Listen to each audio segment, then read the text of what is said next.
S 因为流感而夺命，大家吓了好大一跳。只是流感要了一个人的命。观众朋友，今天我们要带您从日本导游全程目睹大 S 他生命的最后4天，发病、就医到急速恶化，拉出一个完整的时间轴。今天刚刚从日本回来，伟汉来到节目当中，要带大家来看看 A 流病毒有多恐怖。而这一次，大 S 他敲响了防疫的警钟。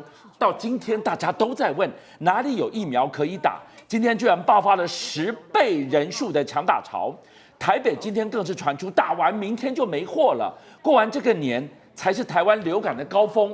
我们明天过后怎么办呢？好，俊亮哥还有报讯的观众朋友，希望大家新春都平安。那么大 S 这个事情呢，让很多人恐慌。那我跟观众朋友报告哈，他去日本的这几天，刚好就是我去日本完全重叠。我也是1月29号的时候去日本，但他去东京，我是去福冈 Fukuoka。我们先跟大家讲，为什么这次去东京之前，我已经先打了流感疫苗。在1月15号的时候，我找了林世璧医师上我的广播节目，那天就告诉你，真正该注意的就是流感。当天他就告诉我，所以你打了生平的第1剂的流感疫苗。我来跟观众朋友报告哈，今天是2月4号了，今天还有流感疫苗，就算公费打完了，你还能自费去打。我先跟大家讲，现在因为大 S 事件出来以后，大家都惊到，来，你现在看我们报新闻，你把惊到不？先问2件事情：家里面的小朋友学校有没有打？应该都有打。第二个，年纪大的人可以有公费流感疫苗，有没有去打？优先可以打。第三个，你家附近有没有相关的医疗院所？第四个，你要不要出国？如果你要出国，建议你去打，就这么简单嘛。如果你在台湾，台湾的医疗设备跟日本的医疗体系确实不一样，我很清楚，而且很简短精要的跟观众朋友报告。首先，我去打的时候，因为今年特别，不知道为什么大家都不打流感疫苗，所以呢，原本是50岁以上还有年轻族群，对不对？我跟俊安哥报告。到了今年，已经去年12月的时候，发现还有50万剂没有人打，还这么多，所以开放全年龄都能打哦，只要150块的挂号费都可以打。但问题是有人去打吗？还是一大堆人都不打啊？结果呢，在出国之前，林世璧叫我去打，我1月15号我就跑去打了，打完以后是有点痛，但没怎么样。打完以后，我去日本这几天，刚好就是大 S 发生事情的时候，我等一下来跟大家讲。那现在因为出事了以后，很多人都来问，挂号费暴增10倍哦，挂号的人数暴增10倍，大家就抢去打。很简单哈，我不多说。你住家附近有耳鼻喉科什么，打电话去问他是不是有流感疫苗，赶快去打。如果你要出国的话，为什么？因为在国外的医疗不比台湾。第二个，在这件事情之后，你看林世璧医师也跟大家讲嘛，因为现在目前春节期间，大家会过年出国，或者是南来北往返乡，一定会群聚。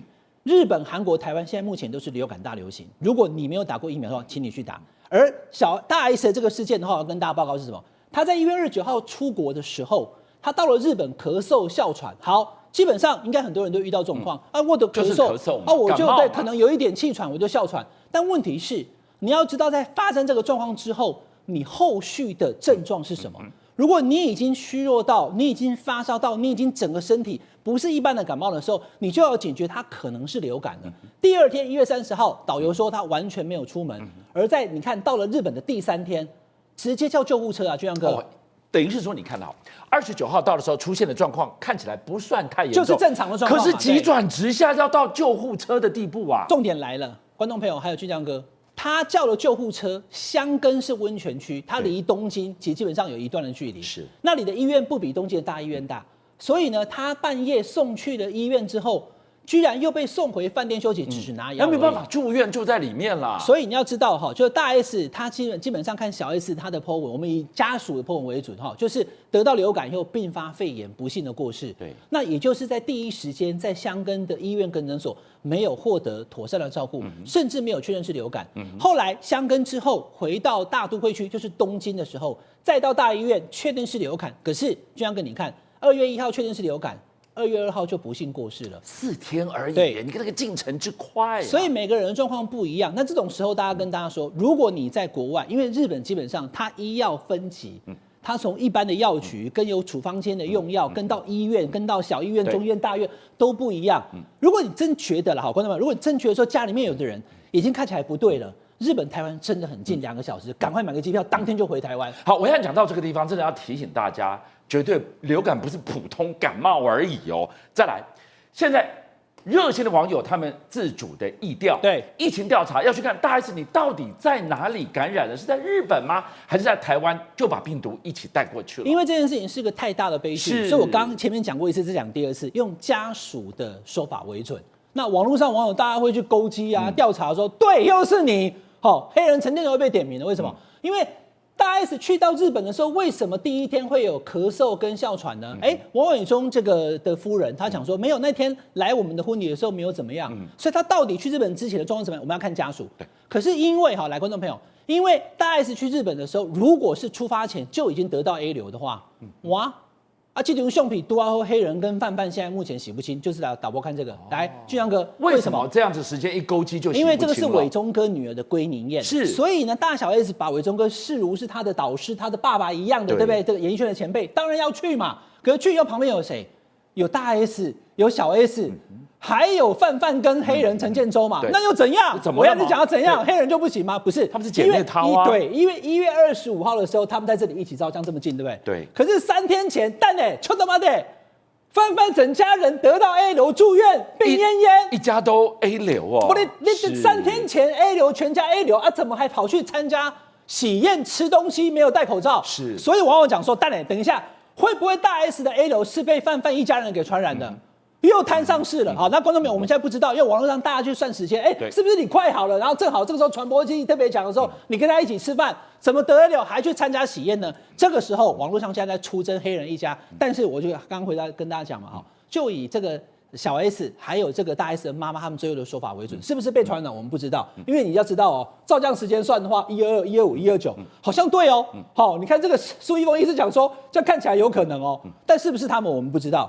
那你要知道，因为现在看起来网络上很多版本，包含导游的包含说这个不只是肺炎，而是有败血症，都一样，以大 S 的家属的说法为准。记不记得大 S 的妈妈讲什么？说希望最后他的骨灰回来的时候，大家不要去追。好，所以我觉得这个时候我们媒体的责任就在于家属讲的内容为准。网络上很多的版本我们可以参考，但是不要把它拿来当成是最后的版本。好，最后我问一下暐瀚，你刚从日本9州回来。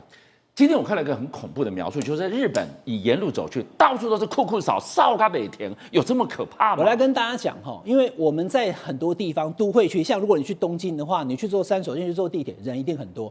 那你先不要管旁边人有没有戴口罩，其实我去搭捷运都有戴口罩了。这里面讲这个去大陆去日本的留学生讲说30%，我是不觉得有这么少了。你看这个照片，大家不都戴吗？对。但重点在于什么？俊相哥，我的答案很简单。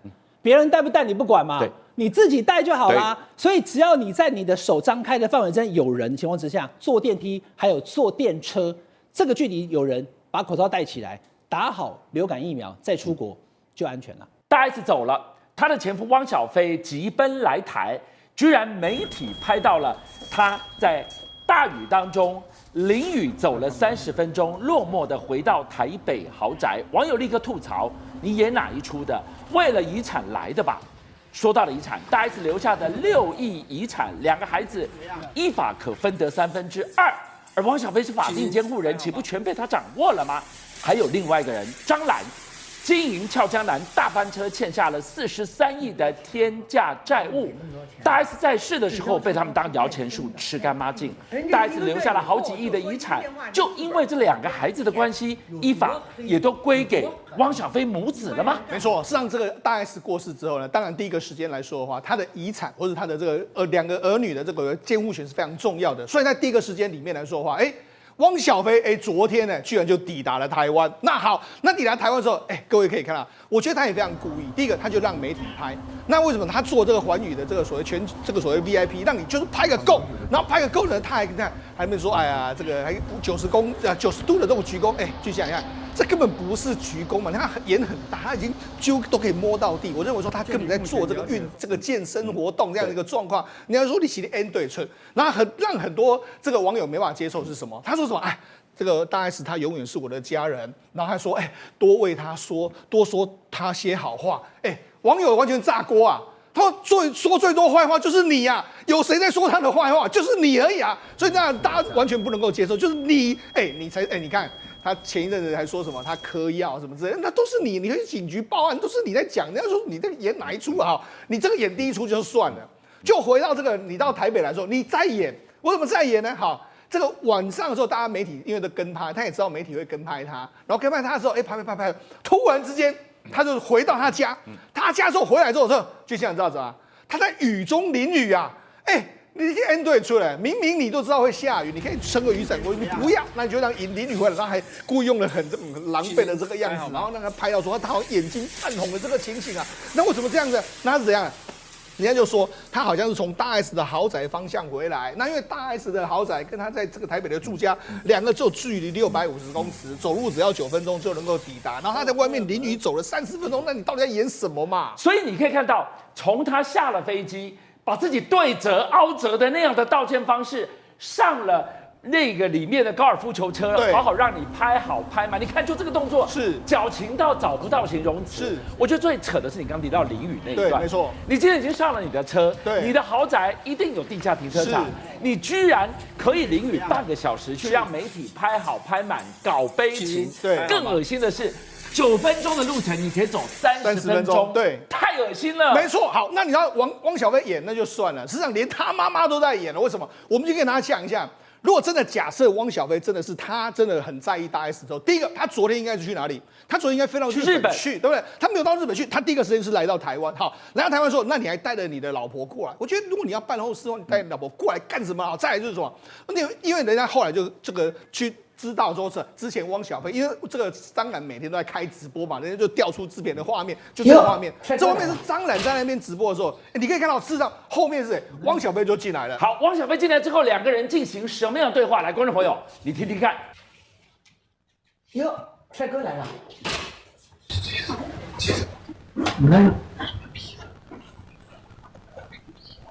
所以我们刚刚看到了。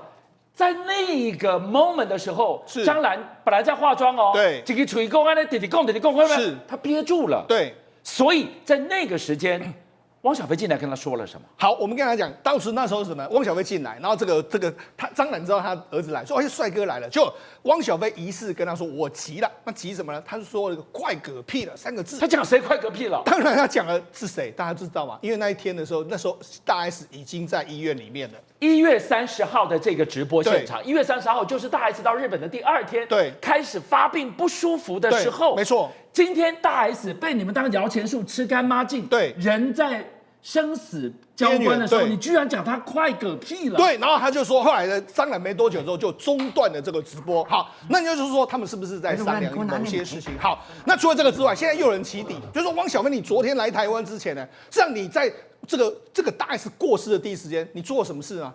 照理说你应该问医生嘛，没有，他是跟律师谈过。那来台湾之后，好像也跟律师谈，所以人家摆明就是你就是要来这个争夺遗产或者后续的一些事情嘛。好，那除了这个之外，张兰也是一样。张兰除了这个第一个出现到他的直播里面来说，张兰马上就发文章，就因为他被直播被骂，他昨天已经先贴了一个文章之后被骂之后，他现在再贴一个文章，他说这个西元离世是共同的损失，然后愿意这个协助这个处理后事，然后讲这样。大问题是你处理后事，你说真的，你要处理什么吗？你能够处理什么？你摆明你就是来要钱而已嘛。你说他要处理后事，所以汪小菲，你人应该飞到日本去，你没有。你要飞来之前先问律师，来到台湾再接触律师，你眼里只有遗产吗？对啊，我说真的，为什么他们眼里面只有遗产？因为他们他们家族啊，现在等于说负债累累的一个状况。好，为什么这样讲？第一个，我们现在讲大 S 出事之后，因为他的遗产有很多说法，有人说10亿或是多少，不论怎么样，好，我们就用他的房子，他现有持有的房子至少就6亿，好，所以我们用6亿来算的话，6亿来说的话，目前的律师的说法是这样子的，因为除非是说他有遗嘱。现在不知道他有没有遗嘱。那如果有遗嘱的话，因为按照目前为止他的这个2个儿女，然后还有这个所谓的这个具俊晔，所以是分成3等份。分成3等份的时候，目前为止2/3来说可能会落到汪小菲的手上，因为儿女的这个监护权可能会被汪小菲拿到，所以变成是有没有遗嘱，再就是是不是到底这个一对儿女的这个归属是属于谁，这个变得非常重要。还有另外一个就是，因为汪小菲人家就说，哎呦，你以前是京城4少啊。你是这个俏江人的这个长子啊，应该是很多钱嘛。但是我跟他讲，事实上他的中空心大老官，为什么？人家就说他可能自己本身负债累累。为什么？那其实说真的，为什么他负债累累？因为跟他妈妈有关系。因为他妈妈目前为止，根据这个最新的这个之前几年前的报道，他拖欠资产大概是43亿台币左右的一个状况。那43亿来说这么多，人家就说按照你妈妈的钱，你当然某些程度都要负一些责任嘛。所以呢，因为他妈妈目前为止被扣留，很多财产都被扣留，所以连带的汪小菲他有一个麻6记的90万的股份呢，他也被冻结。所以说真的，他目前为止能够动用的资金跟资产其实相对有限。另外一件事啊，那为什么这个俏江南或者说这个所谓汪小菲他们家族会变成这个样子呢？我必须说，张兰啊，他自己贪呐、为什么？因为事实上早年这个俏江南营运的非常好的时候，他就说，我要把它资本扩大再扩大，所以。就像你知道，他当时跟人家对赌要上市，就对赌上市2次都没有上市，所以导致人家就说，你这个没有上市，你亏了43亿的天价。然后原本他还怎么说？我原本还想脱产，那脱产的时候他就成立一个信托公司，就没想到成立信托公司之后，因为被他抓包说你这个根本是假的信托公司，所以他就留一手。怎么留一手？我们记得说，汪小菲跟大 S 离婚的时候，他其实把这个大部分的资产都留给了这个大 S。那为什么这样说？当时就有人说，你这是不是在脱产？因为如果在汪小菲的名下，有可能会被这个 CVC 公司把它扣走，所以呢，我就索性给这个大 S， 反正未来我还可以把它拿回来。就没想到大 S 居然跟巨星结婚之后，1/3有可能会落到别人的手上了，他们当然没办法接受。但是我就说，他为什么要第一个时间就找律师？因为这有律师之后的法律诉讼战的问题。所以来讲嘛，事实上俏江南的这一对，这个张兰，还有包括说像汪小菲，事实上他们或许有那么在意大 S 吗？事实上或许他们看到就是 money。好，今天刘伟霆律师来到现场，伟霆，大 S 的离开留下了接下来问题恐怕更棘手，包含了小孩，包含了遗产。如果是6亿2/3，因为那个小孩子可以拥有，就有至少4亿。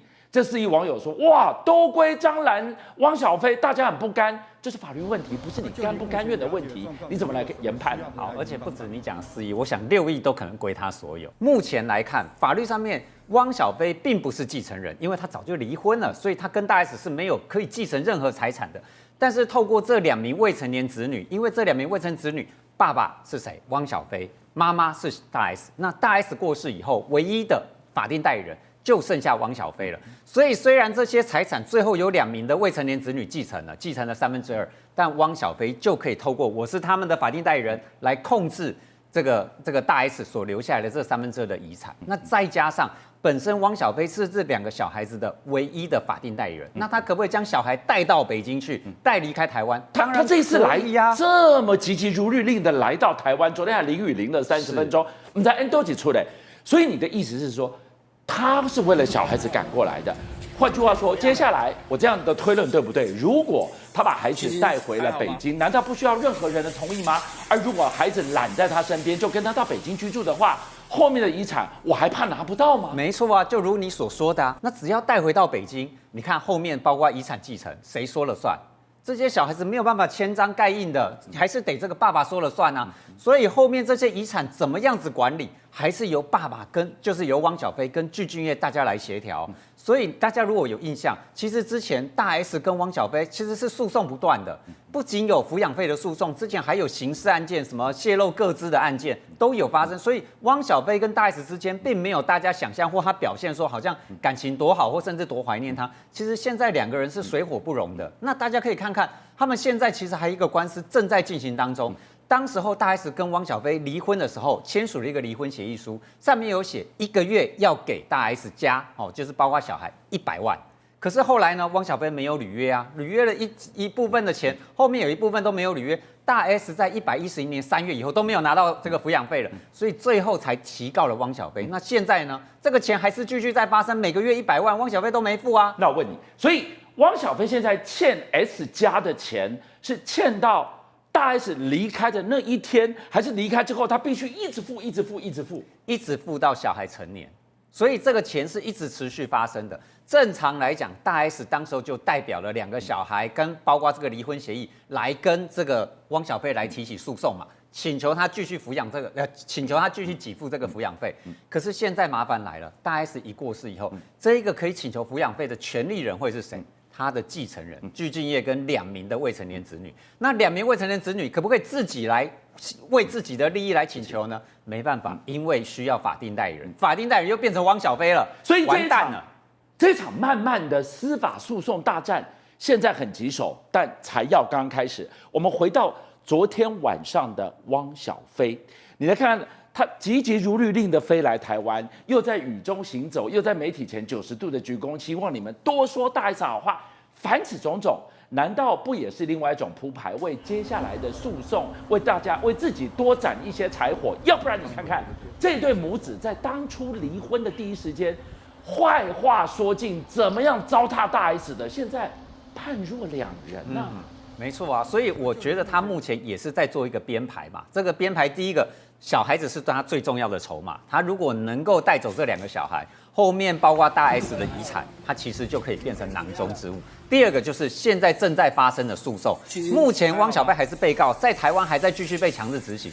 后面这些诉讼可能就都卡住了，因为这2个小孩子他当法定代理人，可能就不会继续再进行这个诉讼了。而另外一个人就是具俊晔，那具俊晔变成现任丈夫要跟前夫继续来诉讼，这恐怕也是一个未必具俊晔会愿意做的事情。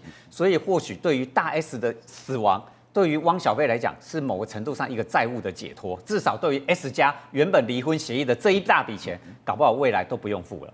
57报新闻的所有好朋友，你们给了我100万的订阅，真的无限感激。我要跟大家瞪眼看，再一次谢谢你们大家，同时请介绍更多好朋友来支持57报新闻。俊相还有优秀的57报新闻团队会继续为大家每一天挖真